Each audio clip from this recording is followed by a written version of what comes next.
unlocking inclusive economic participation opportunities. The roundtable was held in Johannesburg. Thabiso Lehoko has more on the story.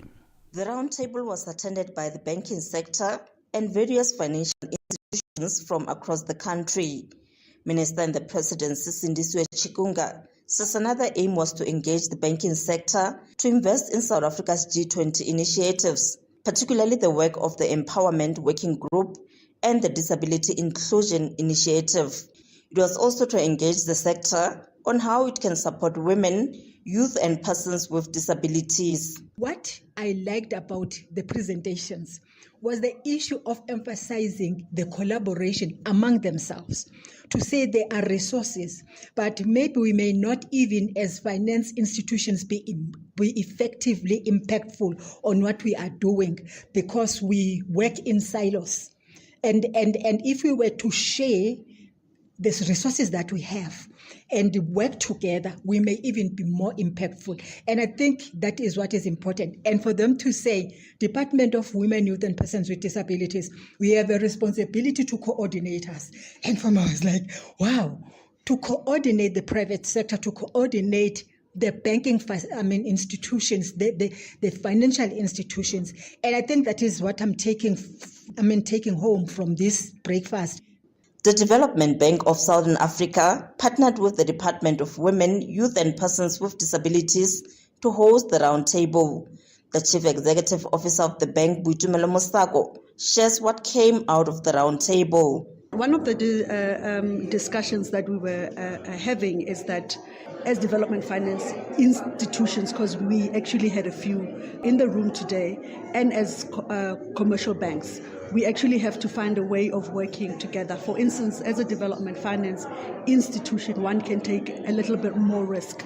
For example, as the DBSA, we have project preparation facilities that we can make available to get projects to bankability.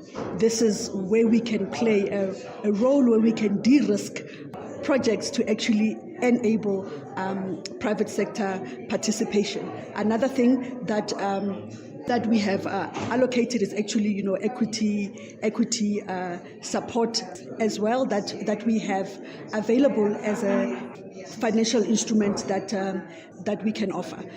Women-led businesses and organizations are hoping that the engagements such as the roundtable will yield positive results for them. Soraya Williams is from Design 26 Foundation, an organization that provides young girls that falls within the need category with sewing and entrepreneurship skills. After completion, the organization tries to find employment opportunities for the girls.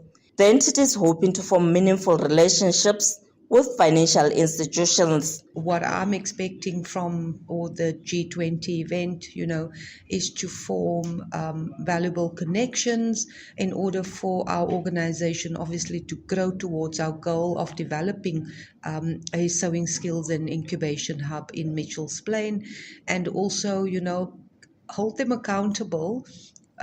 Because like the minister said, and also the CEO of DBSA, a lot of people, we get into rooms and we talk about these things, and when we leave the room, we leave the number and we lost the email. So I'm looking for opportunities in order for me to take back home to Cape Town or so to the Cape Flats and empower young girls in my community through initiatives like this. Minister Chikunga also called on stakeholders represented to ensure that South Africa's G20 presidency leaves a life-changing socio-economic legacy for women and persons with disabilities. For Channel Africa, I'm Thabiso Lehoko in Johannesburg, South Africa. Este é o Caleidoscópio de Canal África, com Remo Samo e João Yabalá.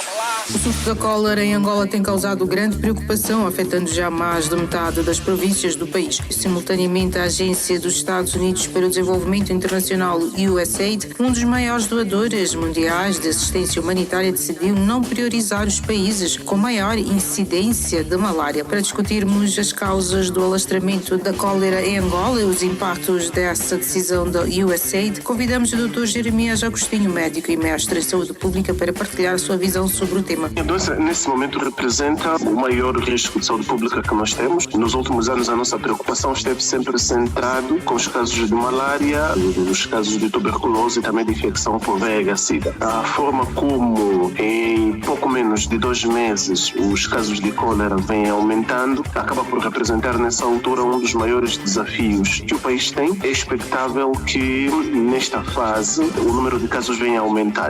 De segunda a sexta-feira, das 20 às 21 horas locais, este é o Caleidoscópio do Canal África.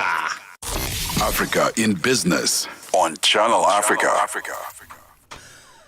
Welcome to Africa in Business. My name is Thabiso Lehoko. Namibia's President Netumbo Nandi-Ndaitwah says that the recently discovered oil and gas in a country is set to benefit the region and Africa as a whole, as she invites neighboring countries to and from partnership in the exploration of the commodity. Ndaitwah, the first woman to be elected president and sworn in this month, is already spreading her wings across the region, strengthening already existing diplomatic and trade ties, as well as opening new ones, with Gabon and Gaborone in Lusaka being her latest. Channel Africa correspondent in Lusaka, Zambia, is Arthur Davis Sikopo. It is one of her first trips outside the country since being sworn in as president. And on this double country tour, Dr. Netumbo Nandi-Ndaitwah sets her foot in Gaborone, Botswana, and meets that country's leader, Advocate Duma Boko, and discuss a number of bilateral and regional matters, including the discovery of oil and gas. President Boko expresses interest. Co-invest in as country, but becomes viable if we take the population as not just the people of Namibia, but the people of this sub-region, more pointedly, and the people of the African continent. After her productive tour in the Swaziland, 15th May, she heads for Lusaka for continued relation building and establishing new trades the two neighboring countries that share immense history can embark on. Her Zambian counterpart, Hakainde Hichilema, welcomes her. Our bilateral relationship, historic. Like President Duma Boko of Botswana, Hichilema of Zambia also expresses his country's interest in oil and gas of Namibia. Oil has been recently discovered, and we are saying this is the opportunity for African business people, African entrepreneurs to come and go into partnership with Namibians. When it comes right, it will benefit not just the Namibians, but us all. The two, Hichilema and Dr. Nandi-Ndaitwah,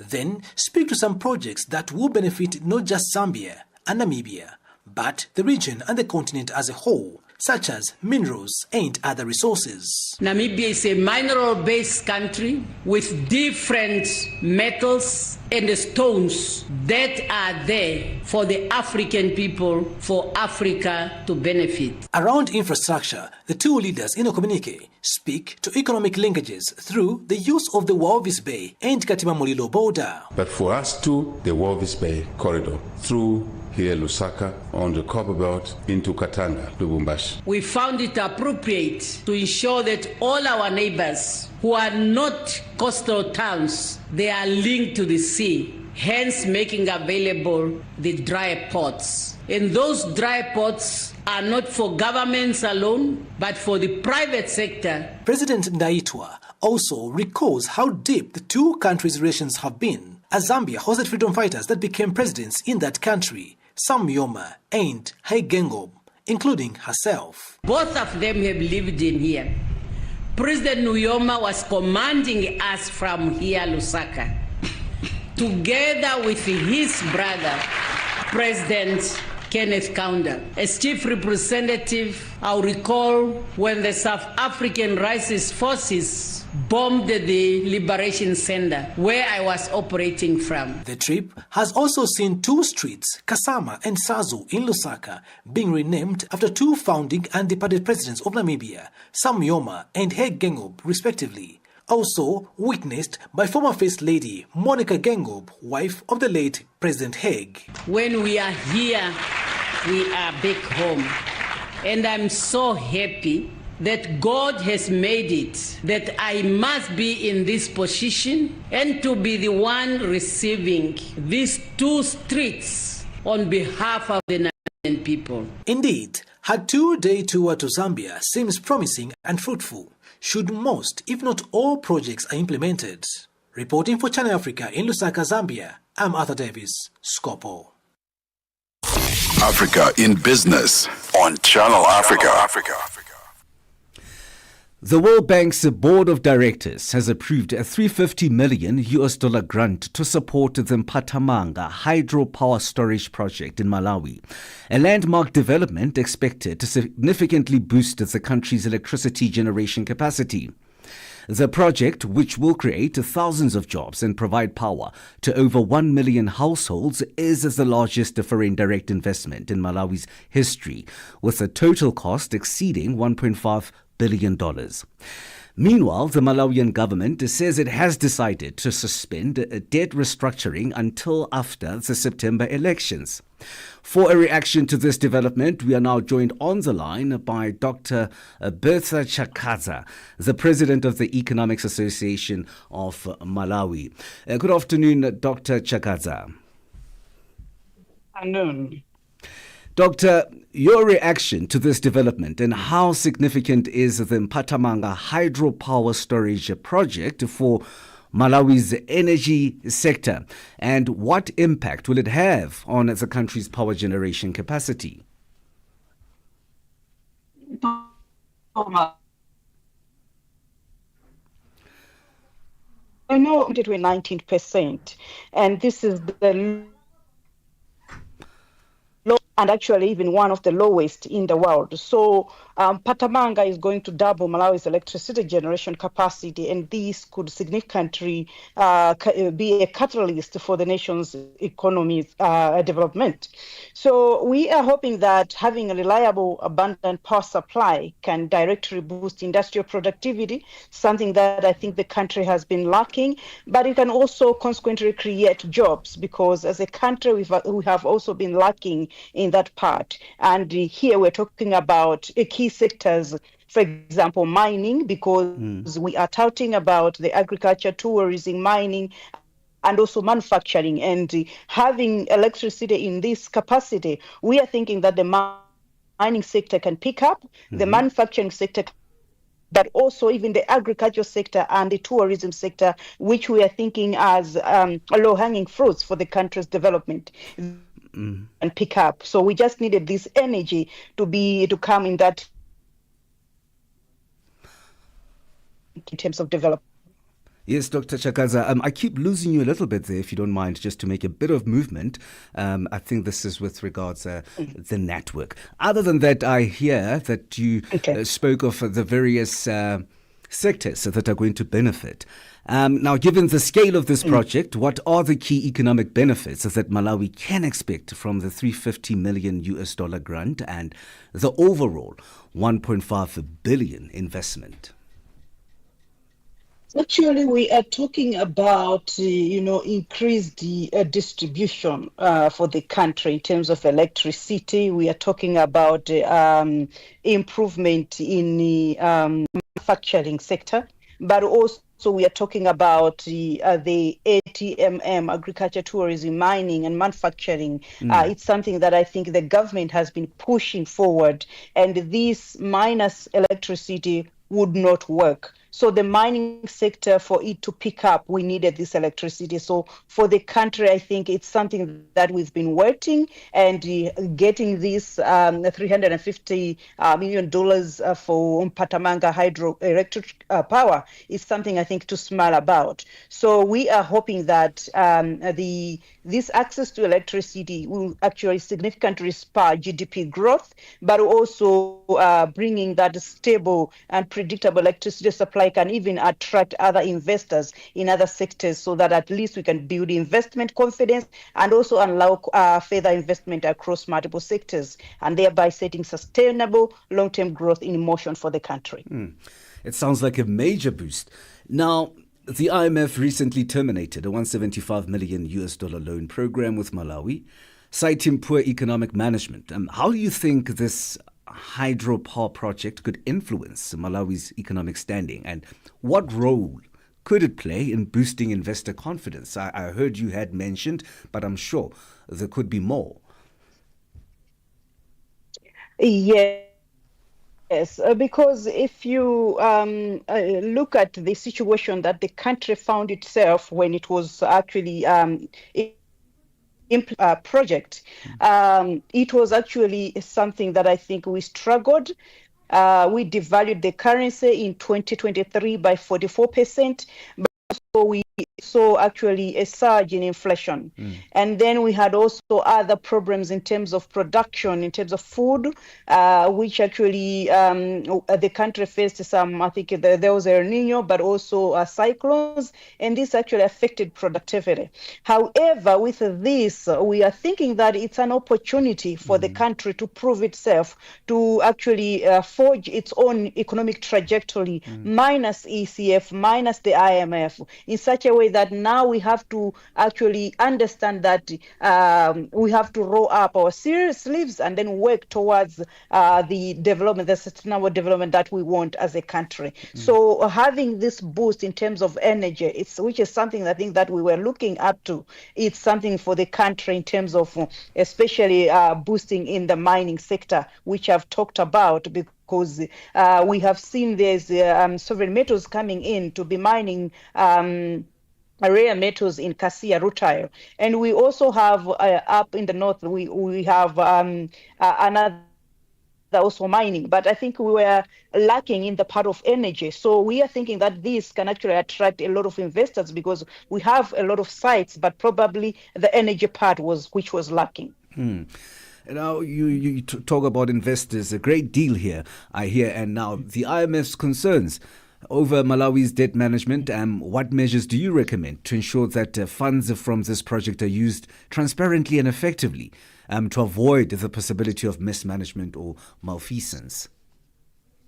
Yes, so I think what we can suggest is the ring fencing of anything that is coming from this project. So we can ask that probably this should actually be run as a corporate entity, because we've heard the government has actually established in Patamanga hydro special purpose vehicle to run this. So basically, it's not something that the government will be having hands-on this project. This special purpose vehicle will be specifically running this. So transparency is going to be guaranteed, and we are hoping that the government will not be touching this. But we're also talking about fencing, for example, the revenue that is coming from here, and also they should allow this this entity to run just as a corporate entity, not as a government entity, in such a way that I think by doing that, we should actually see how the private sector run things,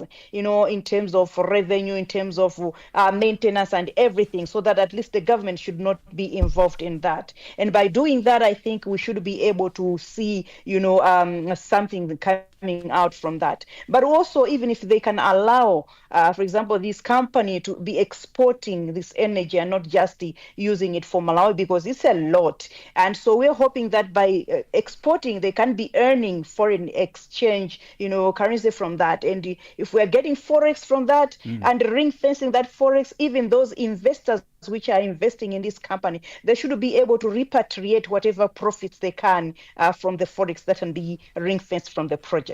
So we are hoping that this pool that can be ring fenced should actually stabilize, but also bring in that confidence to the investors that I think this is a project worth investing in. One of, obviously, historically speaking, Malawi having been one of the poorest countries in the world, and this deal involves significant foreign investment, like you said. And what are the potential economic and social costs that Malawi may have to bear in mind in terms of debt obligations, environmental impacts, and other trade-offs?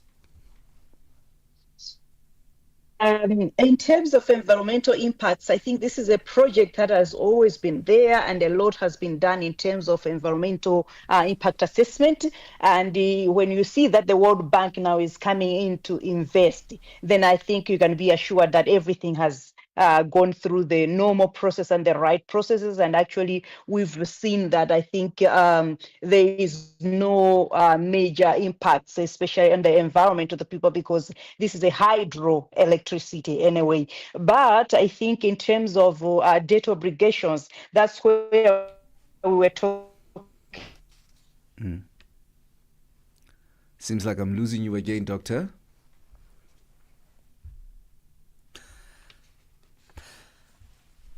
That was Dr. Bertha Bangara Chakaza, the president of the Economics Association of Malawi, painting us a clear picture on the Mpatamanga hydropower storage project in Malawi, a landmark development expected to significantly boost the country's electricity generation capacity.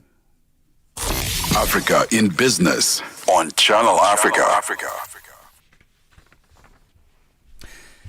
Good afternoon and welcome to Africa in Business. Once again, my name is Thabiso Lehoko. I'm standing in for Tami Ngubeni. We are broadcasting live from Auckland Park in Johannesburg, South Africa. We are on the DSTV OWK channel 802 on OpenView on channel 628, and you can live stream us on www.channelafrica.co.za, as well as on the SABC Plus app available on the Google and Apple Play stores. Join in the conversation by finding us on X at Channel Africa, numerical 1, Facebook at Channel Africa, Instagram at Channel Africa 1. You can also subscribe on YouTube at Channel Africa 1. You can send us your stories to newsroom at channelafrica.co.za, or alternatively, you can call us on +2711 714 4459. You can also send your comments and voice notes on +27 633 406 9126. In your comments, please tell us in which country you are in. If you have missed any of our interviews, you can find them on www.channelafrica.co.za. Click on programming, look for Africa in Business, and you can find a podcast of whatever you have missed. It's Channel Africa, and up next, it's Nosipho Zuma with financial indicators. Business news on Channel Africa. The African perspective. Thank you, Lehoko. Good afternoon. In your business indicators this hour, one US dollar is trading at 18 Rand 03 in South Africa, and Botswana is trading at 13 Pula 41. In Namibia, it is trading at 18 Namibian dollars 03. The Zambian kwacha is trading at 26 kwacha 69 to the US dollar. In Kenya, the dollar is trading at 128 shilling 581. In Ethiopia, it is trading at 133 birr 867. In Uganda, it is trading at 3,000 shilling 634. In Tanzania, it is trading at 2,000 shilling 694. $1 US in Nigeria is trading at 1,000 naira 599. In Egypt, the dollar is trading at 50 Egyptian pound 08. In Tunisia, it is trading at 3 dinar. In Algeria, it is trading at 132 dinar 92. In Morocco, the dollar will cost you 9 dirham 29. In Angola, the dollar is trading at 912 kwanza, while the Congolese franc is trading at 2,851 to the US dollar. Looking at commodities, gold is trading at $3,246 and platinum at $993 per ounce. The price of Brent crude oil is at $64.91 a barrel. Now, for any business news stories you would like to share with us, please send an email to newsroom@channelafrica.co.za or call us on +27 11 714 4459. For Channel Africa Business, I'm Nosipho Zuma.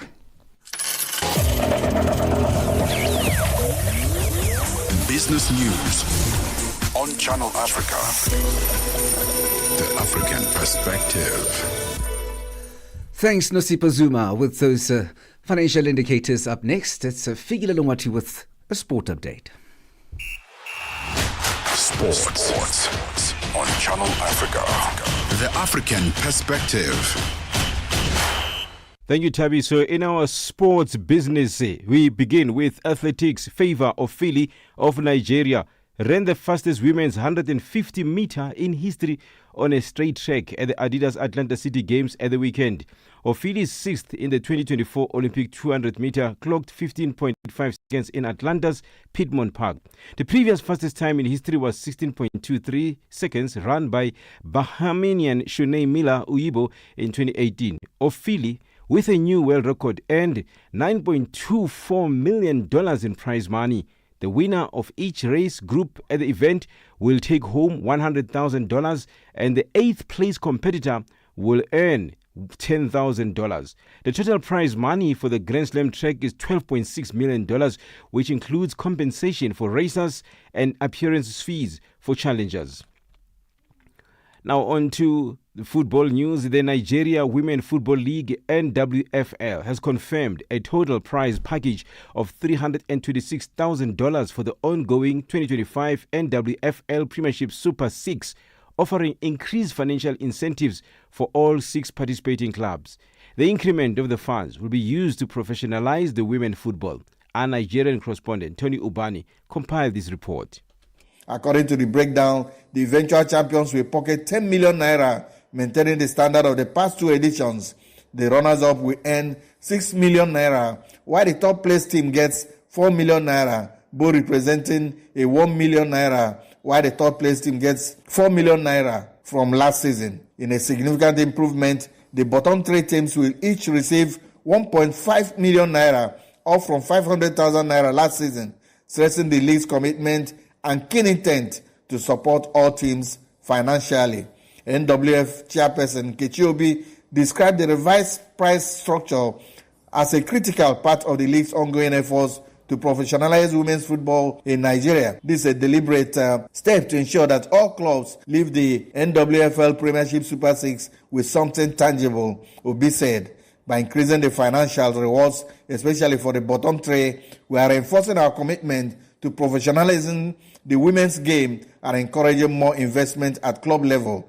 The prize money comes in addition to the prestigious opportunity for the champions to earn Nigeria's sole ticket to the WAFU regional qualifiers for the CAF Women's Champions League, Africa's top club competition, and potentially qualify for the inaugural FIFA Women's Club World Championship next year should they reach the final. And the 2025 edition wraps up this weekend. 4 clubs, Bayelsa Queens, defending champions, Edo Queens, Nasarawa Amazons, and debutants, Raymond Stars ladies, remain firmly in contention. Record that the last 4 editions of Super 6 finals have been won by 4 different clubs, adding to the anticipation over which team will emerge as the new champions of this tightly contested season. For Channel Africa Sports, John Ubane reporting from Lagos, Nigeria. For any sports stories you'd like to share with us, please send an email to newsroom@channelafrica.co.za or call us on +2711 714 4459. This is Channel Africa Sport with me, Figile Lungwati. Sports on Channel Africa. The African perspective. Get the news, music, and lifestyle of Africa on Channel Africa. The African perspective. Africa in business on Channel Africa. In Uganda, food prices of basic commodities have risen sharply over the past few months. The Uganda Bureau of Statistics has attributed the increase to the recent extreme weather patterns. The rise in food prices have put a strain on local households, forcing adjustments in spending habits and forcing Ugandans to seek cheaper food alternatives like maize flour and rice, which are less affected by the price hikes. For more on this, we are joined on the line by our correspondent in Uganda, Mike Arereng. Good afternoon, Mike. Very good afternoon to you. Mike, which food stuff have been affected by these increases? Please take us through the host. Mostly the cereals like maize and also wheat, and also the price of coffee has also gone up. And I can say also the price of vegetables has also gone up. Now, other than the recent drought, what other factors are pushing the prices of food so high? Well, it's because of the climate change. It was expected to start raining in February, but apparently it started raining around April. So there was total confusion because the farmers had already cultivated and planted. But now it appears the weather change has affected actually the farmers. So that is why there's an increase of the food stuff here in the country. So this increase also is going to have a bearing on the ordinary person there in the streets. What's the sentiment? What's the reaction? What are the people saying about this, Mike? Well, I can say that the cost of living is still high in Uganda. Uganda, however, has made progress towards poverty eradication and has successfully achieved the Millennium Development Goal target. Today, an estimated 25% out of 47 million Ugandans still live in extreme poverty. The cost of living is quite challenging for the citizen of this country, as the gap between the poor and the rich is so big. Prices of essential commodities, also like sugar, salt, soap, cooking oil, actually has gone up. It has actually gone up to the extent of that most of the people, they just have one meal per day. This has been an ongoing pattern, as it seems. And I'm sure over the past couple of months, inflation has affected food prices as well. Of course, as I told you, because even if you visit the market, the prices of foodstuff has gone up, and it's attributed to the fact that because of the change of the weather. Uganda gross domestic production stand at $48.77 billion in since 2023. The main source of income in Uganda, actually Ugandans are living on less than $2.5 per day. Uganda has made progress in eradicating poverty, but at the same time, if you go to the streets of Kampala and also other major towns, you'll find that poverty is still within the household. Most of the Ugandans actually, as I told you before, they have only one meal per day, and it has also caused insecurity because people have to fight hard. People have to struggle very hard in order for them to make a living. Life is very, very challenging. Life is very, very difficult. Now, Mike, has the government announced any measures in conclusion? What I can say, because there is no, first of all, there is no price control here in Uganda. Whatever you sell, you can determine the price. So it means that even the government cannot interfere so much. The only thing which actually government has tried to come in, as I speak right now, His Excellency the President of this country, Yoweri Kaguta Museveni, has embarked on a program to see that he eradicates poverty in the country. And actually, government has come up with a project whereby ordinary people are given loans to start projects like farming, like poultry, and others, so that to ensure that they have actually food at home and they have enough money to feed the families. But at the same time, some people have failed to pay back the loans. And this has caused a lot of problems here in the country. Some people are fearing actually to get the loans. Mike Arare out in Uganda, thank you very much for your time this afternoon. Thank you too, and have a very good afternoon. Likewise. That was a correspondent in Uganda, Mike Arere.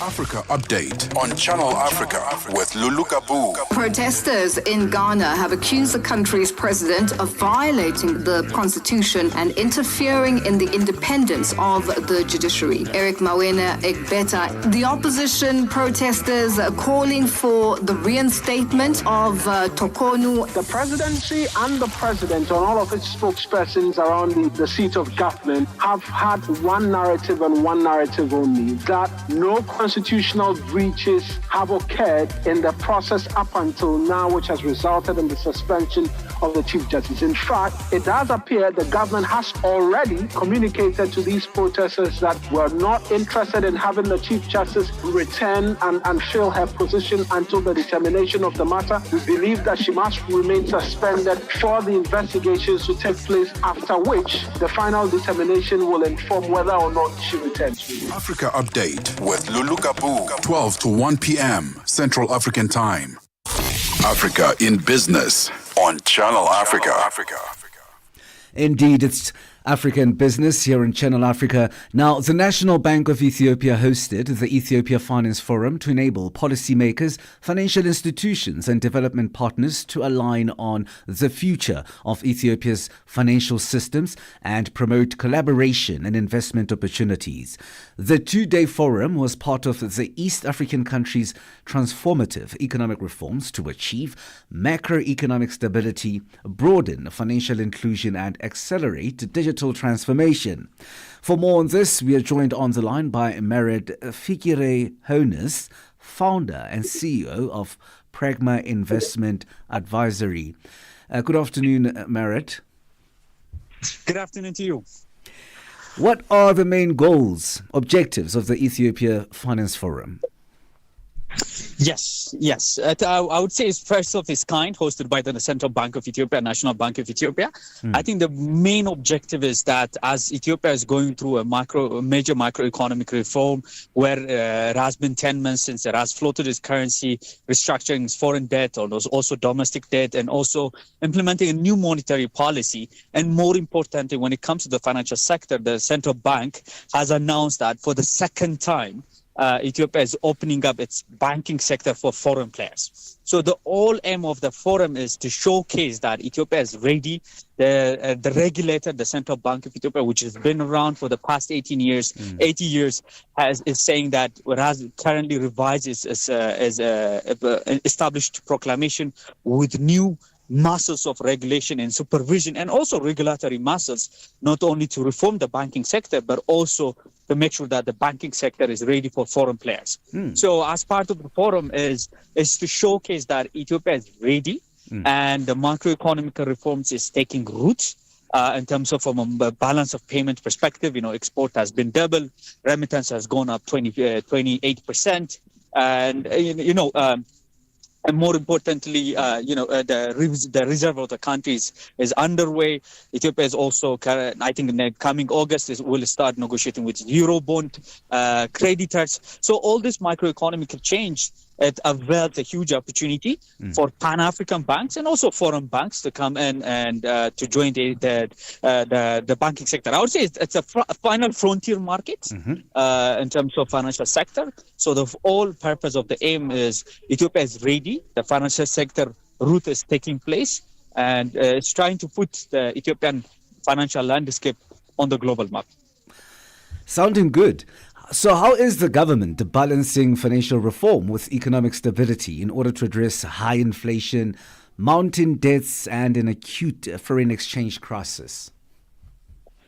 Yes, definitely. I think that's a very important question. So the government, prior to taking the macroeconomic reform, one of the things that has done is that currently Ethiopia is under a tight monetary policy where the banks are not allowed to borrow more than 80% of their previous year credit growth. So there is a cap on the credit growth, which is overall tightening its monetary policy. And more importantly, I think, let me tell to your listeners that one of the things that Ethiopia is doing is transitioning into a price-based, interest-based, market-based monetary policy, right? I think it's a huge shift by itself by introducing a 15% policy rate and making sure that all the financial system, including the treasury bills, the treasury bonds, and every loan contract is above the policy rate, and making sure that there is appropriate interest rate, real interest rate environment, right?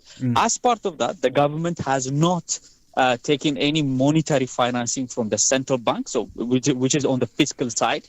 So, I mean, in Ethiopia, it's very hard to find in the past 5 decades where, the Ministry of Finance not being able to take new fresh money from the central bank, where it exacerbates the inflationary pressure on the economy. So it has not taken a single credit by itself to make sure that the new monetary policy is properly implemented. And after this, I mean, the Pandora box is already open, right? If you any time a nation printed its own currency, especially in an environment where you floated your own currency, I mean, you're shooting yourself on the foot, right? So as part of that, the government is trying to make sure that there is a strong fiscal discipline and monetary policy regime in town.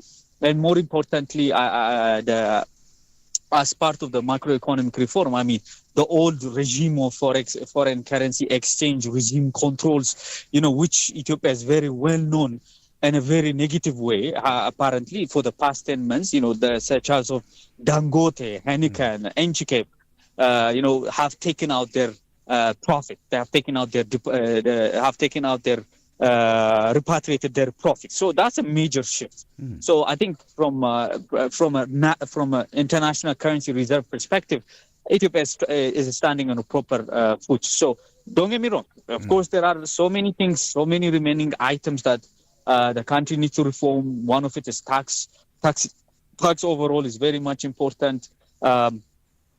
Pension sector, insurance sector need to be reformed. So there are many aspects of the financial sector that need to be reformed and unpacked as well. But right now at the Ethiopian Finance Forum, I think the banking sector has get the helm in terms of making sure that the government, the policymakers are serious. I mean, I'll be frank with you, it's a very rare in my experience. It's very rare to see the central bank being proactive in the market and listening to the market and creating a commodity policy that for the market. Yes. Usually the central bank stands on the shadows.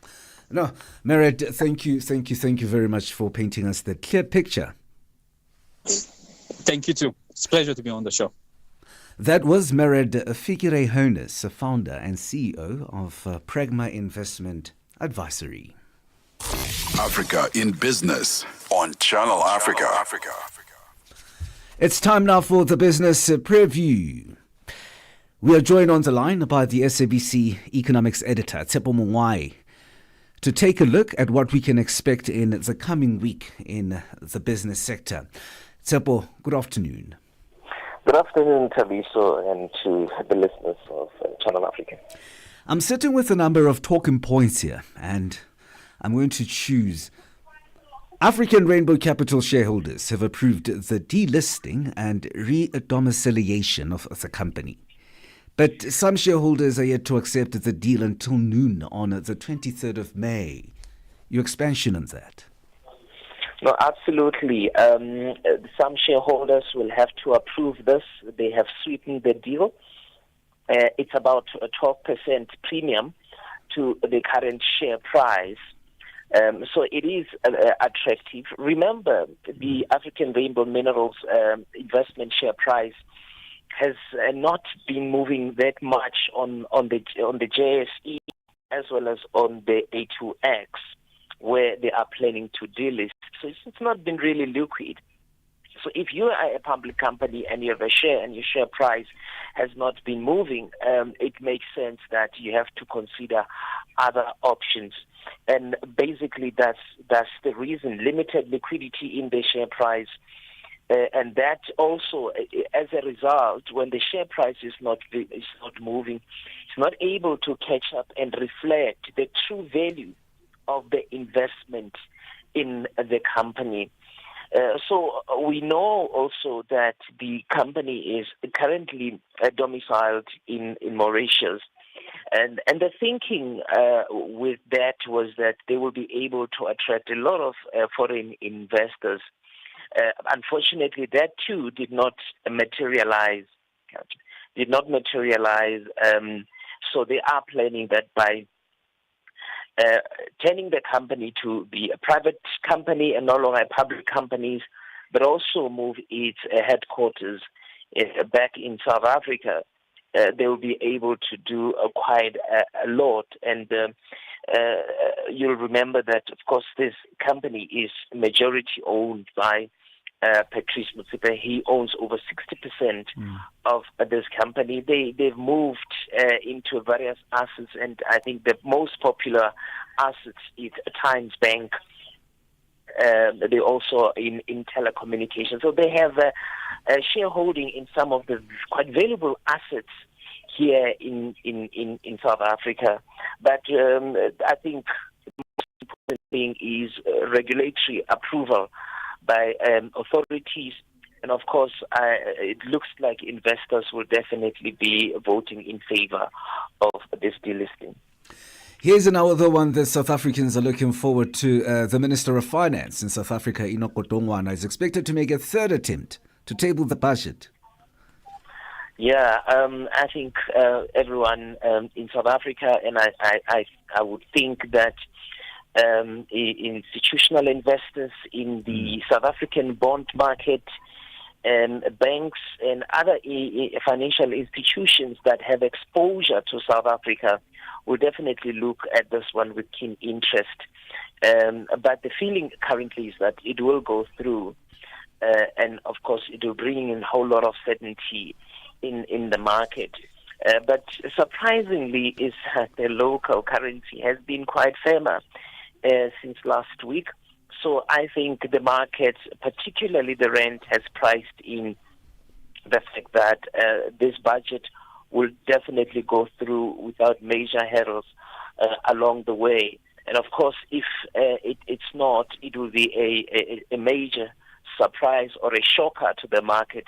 And of course, the market are going to be reacting in a very, very bad way. And I think we could see massive losses on the JSE and the rand weakening. But so far, the market has not priced in the fact that this budget will not be approved.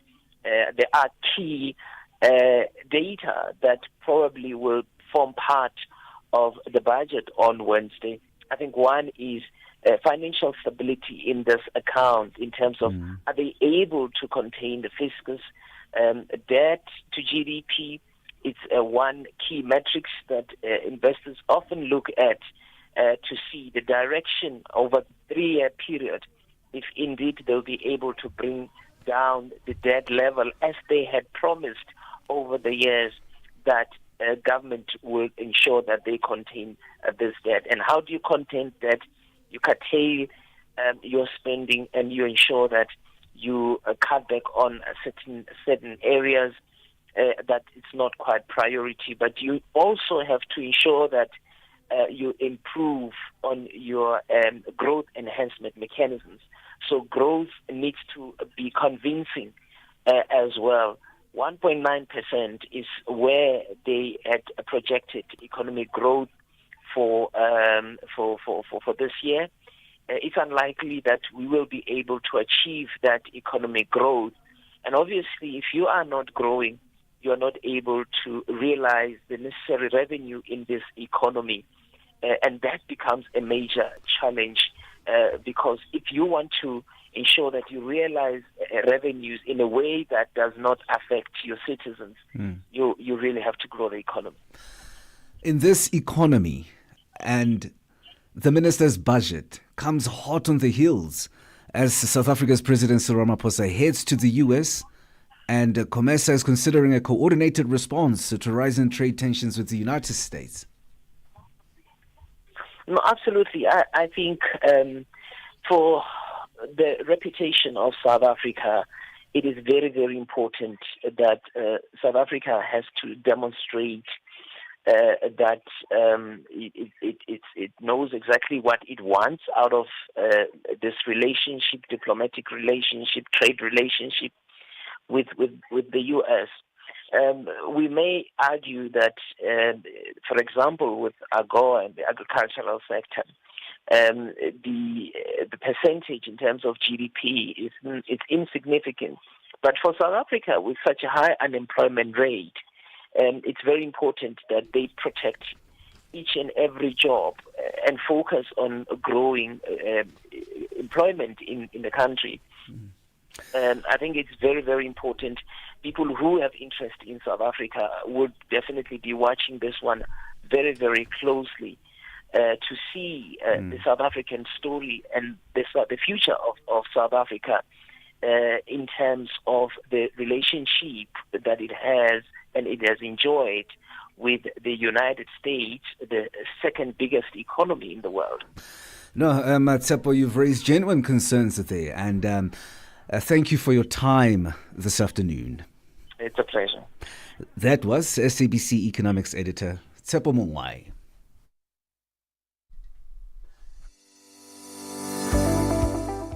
Brings us to the end of Africa in Business here on Channel Africa. My name is Thabiso Lehoko. Thanks for listening. Standing in for Tami Ngubeni, who is currently out. Africa de Fus is coming up next. Goodbye.